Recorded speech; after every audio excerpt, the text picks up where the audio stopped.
आप देख रहे हैं हमारा YouTube चैनल दी सच्चा भारत और आज के इस बुलेटिन में आपका स्वागत है। मोदी बोले, आखिर कब तक भारत को संयुक्त राष्ट्र के निर्णय लेने की व्यवस्था से अलग रखा जाएगा। प्रधानमंत्री नरेंद्र मोदी ने संयुक्त राष्ट्र महासभा को संबोधित करते हुए बदलाव की जरूरत पर जोर दिया है। संयुक्त राष्ट्र की महासभा को संबोधित करते हुए उन्होंने कहा, पिछले 8-9 महीने से पूरा विश्व कोरोना वैश्विक महामारी से संघर्ष कर रहा है। इस वैश्विक महामारी से निपटने के प्रयासों में संयुक्त राष्ट्र कहाँ है? एक प्रभावशाली रिस्पॉन्स कहाँ है? विश्व के सबसे बड़े वैक्सीन उत्पादक देश के तौर पर आज मैं वैश्विक समुदाय को एक और आश्वासन देना चाहता हूँ। भारत की वैक्सीन प्रोडक्शन और वैक्सीन डिलीवरी क्षमता पूरी मानवता को इस संकट से बाहर निकालने के लिए काम आएगी। महामारी के इस मुश्किल समय में भी भारत के दवा उद्योग ने 150 से अधिक देशों को जरूरी दवाइयां भेजी हैं। कृषि विधेयकों का विरोध, अब एनडीए से भी अलग हुआ शिरोमणि अकाली दल।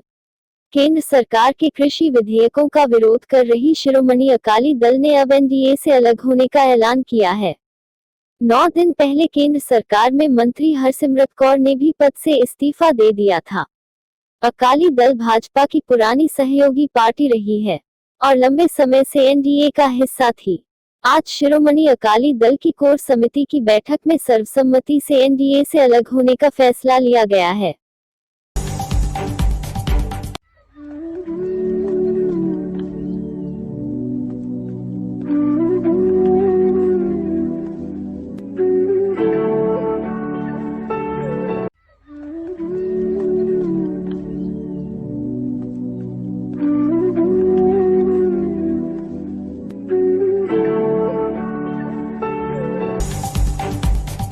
यूएई खाड़ी देशों के बीच महाशक्ति के तौर पर कैसे उभरा? साल 2020 संयुक्त अरब अमीरात यूएई के लिए काफी अहम साल साबित हुआ है। इस साल यूएई ने मंगल ग्रह के लिए मिशन की शुरुआत की, इसराइल के साथ ऐतिहासिक शांति वार्ता पर हस्ताक्षर किया, कोविड-19 के संक्रमण के नियंत्रण में भी अहम कामयाबी हासिल की और अपने यहां तैयार जहाज भर personal protective equipment PPE Britain को मुहैया कराया। यूएई तुर्की के साथ रणनीतिक संघर्ष की स्थिति में बना हुआ है क्योंकि लीबिया, यमन और सोमालिया में भी वो अपना प्रभाव रखता है। भारत में कोरोना। इस बीच भारत ने पिछले 24 घंटों में 85,362 मामले दर्ज किए।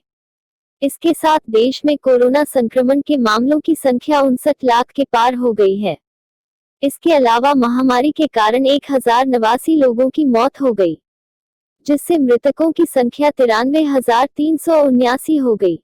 स्वास्थ्य और परिवार कल्याण मंत्रालय द्वारा जारी आंकड़ों के मुताबिक वर्तमान में भारत में 9,60,969 सक्रिय मामले हैं, जबकि 48,49,585 लोगों का इलाज और छुट्टी दी गई है।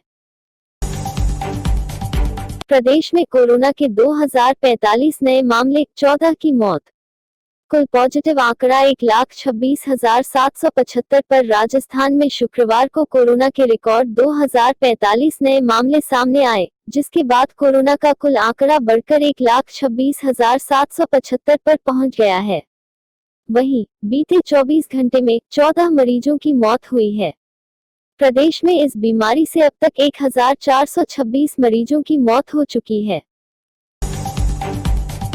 चिकित्सा विभाग से मिली जानकारी के अनुसार शनिवार को अजमेर से 100, अलवर से 153, बांसवाड़ा से 22, बारान से 20, भरतपुर से 15, भीलवाड़ा से 90, बीकानेर से 108, बूंदी से 10, चित्तौड़गढ़ से 10, चूरू से 23, दौसा से 37, धौलपुर से 20, डूंगरपुर से 35, गंगानगर से 23, हनुमानगढ़ से 19, जयपुर से 415, जैसलमेर से 29, जालोर से 84, झालावाड़ से 10, झुंझुनू से 26, जोधपुर से 335, करौली से 20, कोटा से 53, नागौर से 43, पाली से 83, प्रतापगढ़ से 5, राजसमंद से 32, सवाई माधोपुर से 18, सीकर से 58, सिरोही से 5, टोंक से 30 और उदयपुर से 103 पॉजिटिव मामले देखने को मिले हैं।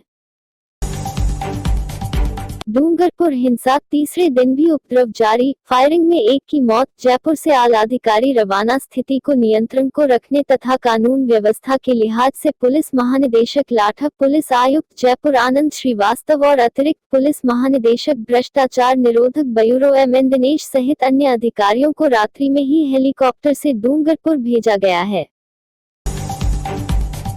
राष्ट्रीय कार्यकारिणी में शामिल नेताओं को पूनिया, परनामी और राठौड़ ने दी शुभकामनाएं। भारतीय जनता पार्टी की राष्ट्रीय कार्यकारिणी की घोषणा के बाद अब नवनियुक्त राष्ट्रीय पदाधिकारी और कार्यकारिणी में शामिल नेताओं को बधाई और शुभकामनाएं देने का सिलसिला शुरू हो गया है। खास तौर पर राजस्थान से केंद्रीय कार्यकारिणी में शामिल पूर्व मुख्यमंत्री वसुंधरा राजे, राष्ट्रीय महामंत्री भूपेंद्र यादव, राष्ट्रीय मंत्री अलका गुर्जर और प्रवक्ता राज्यवर्धन सिंह राठौड़ को ट्विटर के जरिए पार्टी से जुड़े नेता और पदाधिकारी शुभकामनाएं दे रहे हैं। कोलकाता ने हैदराबाद को 7 विकेट से हराया। आईपीएल के इस सीजन में नाइट राइडर्स की पहली जीत। शुभमन गिल रहे जीत के हीरो। सनराइजर्स लगातार दूसरा मैच हारी। आईपीएल के 13वें सीजन के 8वें मैच में कोलकाता नाइट राइडर्स ने सनराइजर्स हैदराबाद को 7 विकेट से हरा दिया। हैदराबाद ने 143 रन का टारगेट दिया था, जिसे कोलकाता ने 12 बॉल बाकी रहते हासिल कर लिया। जीत के हीरो शुभमन गिल रहे। गिल ने आईपीएल में अपनी 5वीं 50 लगाई। उन्हें प्लेयर ऑफ द मैच भी चुना गया। सच्चा भारत में नियमित देखिए मध्याह्न में लंच ब्रेक न्यूज एवं रात्रि में डिनर ब्रेक न्यूज। पंचायती राज चुनाव को लेकर पुलिस लाइन में पुलिस के जवानों को संबोधित करते हुए एसपी राहुल कोटोकी ने कहा कि रायपुर बड़ा संवेदनशील एरिया है। प्रत्येक जवान हथियारबंद गश्त करेंगे। प्रत्येक बूथ पर 2-2 जवान हथियार बंद रहेंगे। प्रत्येक मतदाता को सैनिटाइज करवाना है, मुंह पर मास्क लगवाना है, सोशल डिस्टेंस की पालना करनी है, फिर मतदान करवाना है। मतदान शांतिपूर्ण और निष्पक्ष रूप से होना चाहिए। जवानों की टोलियां रविवार को जाएगी। विद्यार्थी परिषद ने महाविद्यालय प्रवेश तिथि बढ़ाने को लेकर सौंपा ज्ञापन। अखिल भारतीय विद्यार्थी परिषद नगर इकाई पाली ने बाणगढ़ महाविद्यालय में एसएफएस के तहत होने वाले प्रवेश की तिथि बढ़ाने को लेकर महाविद्यालय प्रधानाध्यापक को ज्ञापन सौंपा। पूर्व में एसएफएस के तहत होने वाले महाविद्यालय प्रवेश की अंतिम तिथि 26 सितंबर 2020 थी, परंतु कई छात्र कोरोना महामारी के तहत प्रवेश लेने से वंचित रह गए। ऐसी स्थिति में विद्यार्थियों को राहत दिलाने बाबत विद्यार्थी परिषद के पाली नगर के नगर सह मंत्री करण शर्मा के नेतृत्व में प्रवेश तिथि बढ़ाने को लेकर ज्ञापन सौंपा गया। कोरोना संक्रमण के बढ़ते प्रभाव को देखते हुए शनिवार को रायपुर पंचायत समिति क्षेत्र की ग्राम पंचायतों में कोविड-19 जागरूकता रथ के माध्यम से ग्रामीणों को जागरूक करने के साथ ही पंचायत मुख्यालय पर प्रदर्शनी आयोजित की गई। जिला सूचना एवं जनसंपर्क अधिकारी रामदयाल राठौड़ ने बताया कि रायपुर पंचायत समिति के विभिन्न ग्रामीण क्षेत्रों में माइक के जरिए लोगों को कोरोना से बचाव के लिए सावधानी बरतने के संदेश देने के साथ ही पोस्टर चस्पा कर प्रचार सामग्री का वितरण किया गया।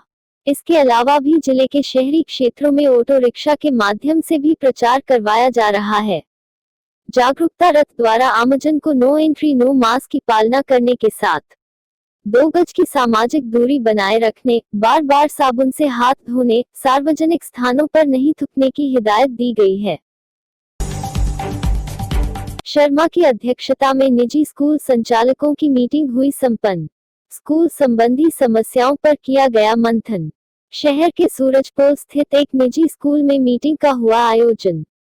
निजी शिक्षण संस्थान विकास समिति की बैठक सूरजपोल पर स्थित एक निजी स्कूल में कृष्ण कुमार शर्मा की अध्यक्षता में आयोजित की गई। बैठक में निजी विद्यालयों की समस्याओं पर मंथन हुआ। इस दौरान निर्णय लिया गया कि यदि कोई अभिभावक किसी की मांग करता है तो राजस्थान उच्च न्यायालय जयपुर खंडपीठ के अंतरिम आदेश के अनुसार फीस वसूल करने का प्रावधान है।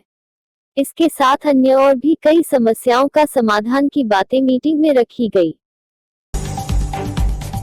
जिला कलेक्टर की उपस्थिति में हुआ पंचायत राज चुनाव के लिए अंतिम प्रशिक्षण। आज टीमें मतदान केंद्रों को हुई रवाना। पंचायती राज संस्थाओं के आम चुनाव 2020 के तहत राजकीय बानगढ़ विद्यालय में जिला निर्वाचन अधिकारी यशदीप की अध्यक्षता में जोनल मजिस्ट्रेट का प्रशिक्षण हुआ। जिला निर्वाचन अधिकारी ने मीडिया को बताया कि चुनाव संबंधी बारीकियों को जोनल मजिस्ट्रेट भली भांति समझते हुए निर्वाचन आयोग के दिशा निर्देश की पालना सुनिश्चित करें। उन्होंने कहा कि स्वतंत्र और निष्पक्ष चुनाव की समुचित प्रक्रिया के बारे में गहनता से प्रशिक्षण ले ताकि मौके पर किसी प्रकार की शंका न रहे। अजमेर शहर में बड़ी चोरों की सक्रियता, नाका मदार में एक मकान से चुराए लाखों के जेवर और नकदी। अजमेर शहर में चोरी की वारदातें बढ़ती ही जा रही हैं। यहां पर चोर सूने पड़े मकानों को निशाना बना रहे हैं। शुक्रवार रात को भी अलवर गेट थाना क्षेत्र में नाका मदार टेम्पो स्टैंड के पास एक मकान को निशाना बना चोर सोने चांदी के जेवर और नकदी चुरा कर ले गए। और ऐसे ही नए अपडेट पाने के लिए द सच्चा भारत चैनल को सब्सक्राइब कीजिए। धन्यवाद।